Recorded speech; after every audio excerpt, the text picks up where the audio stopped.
Neat paper leakage వ్యవహారంలో విద్యార్థులకు న్యాయం చేయాలని డిమాండ్ చేస్తూ ఢిల్లీలోని జంతర్ మంతర్ వద్ద పార్లమెంట్ ముట్టడి సందర్భంగా జరిగిన ఘటనలో ప్రాణాలు కోల్పోయిన విద్యార్థినికి ఘనంగా నివాళులర్పిస్తూ డిండి గ్రామ యువత ఆధ్వర్యంలో ఆదివారం సాయంత్రం కొవ్వొత్తుల ర్యాలీ మరియు నివాళి సభ ఘనంగా నిర్వహించారు. సాయంత్రం 6:30 గంటలకు డిండి బస్టాండ్ వద్ద ప్రారంభమైన ర్యాలీ పోలీస్ స్టేషన్ మీదుగా రాజీవ్ గాంధీ చౌరస్తా వరకు కొనసాగింది. చేతుల్లో కొవ్వొత్తులు పట్టుకుని విద్యార్థులు, యువత, ప్రజా సంఘాల ప్రతినిధులు, వివిధ రాజకీయ పార్టీల నాయకులు పెద్ద ఎత్తున పాల్గొని అమర విద్యార్థినికి 2 నిమిషాల మౌనం పాటించి ఘనంగా నివాళులర్పించారు.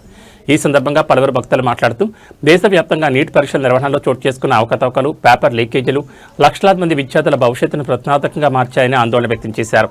విద్యను రాజకీయాలకు అతీతంగా పారదర్శకంగా నిర్వహించడం కేంద్ర ప్రభుత్వ బాధ్యతని పేర్కొన్నారు.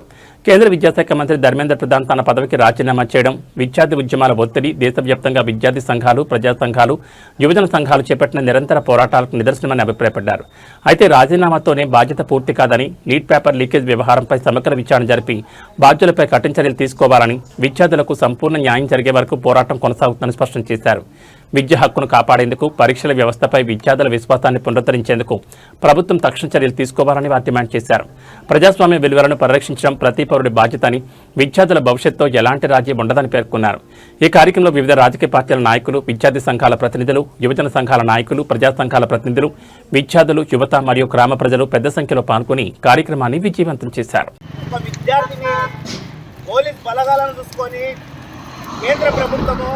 ఆ విద్యార్థిని బలగొన్న అంశాలు మనకు సోషల్ మీడియాలో బాగా వైరల్ కావడం జరుగుతుంది. అయితే దేశవ్యాప్తంగా ఈ నిరసనలు అనేవి కొనసాగుతున్నాయి.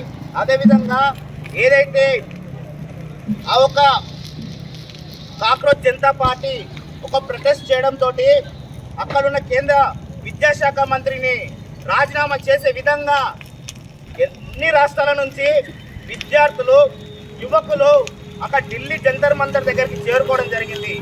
ఈ యొక్క ఢిల్లీ జంతర్ మంతర్ చేరుకున్న తర్వాత బడుగు బలహీన సంబంధించిన వర్గాలకు చెందిన కుటుంబాల నుంచి వచ్చిన విద్యార్థుల మీద, యువకుల మీద పోలీస్ బలగాలను చూపించి మహిళలనే గౌరవం లేకుండా ఆ విధంగా ఏ విధంగా అంటే దురుసుగా ప్రవర్తించడము, తమ అక్క చెల్లెలైతే అదే విధంగా ప్రవర్తిస్తారని సభాముఖంగా అడుగుతున్నా.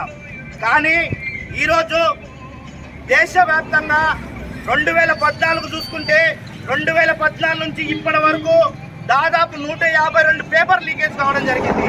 అత్యధికంగా 38 పేపర్లు ఢిల్లీ, మన దేశ రాజధాని అయిన ఢిల్లీ ప్రాంతంలో 38 పేపర్లు లీకేజ్ కావడం జరిగింది. మన తెలంగాణ రాష్ట్రంలో 6 పేపర్లు లీకేజ్ కావడం జరిగింది. ఇలాగనే లీకేజ్ జరుగుతుంటే పేద వర్గాలకు చెందిన విద్యార్థులు లక్షలుగా ఫీజులు వసూలు చేసుకుంటా కోచింగ్ చేసుకుంటుంటే ఇప్పటి వరకు కూడా ఎలాంటి కేంద్ర రాష్ట్ర ప్రభుత్వాలు తమకు పట్టని విధంగా ఈ విధంగా తెలుస్తుంది. కాబట్టి తక్షణమే కేంద్ర ప్రభుత్వాన్ని దించే విధంగా అన్ని అఖిలపక్ష సంబంధించిన రాజకీయ నాయకులు, విద్యార్థులు, యువకులు అందరూ తోడుండాలని తెలియజేసి ఈ యొక్క అవకాశం ఇచ్చిన అధ్యక్ష వర్గానికి ధన్యవాదాలు.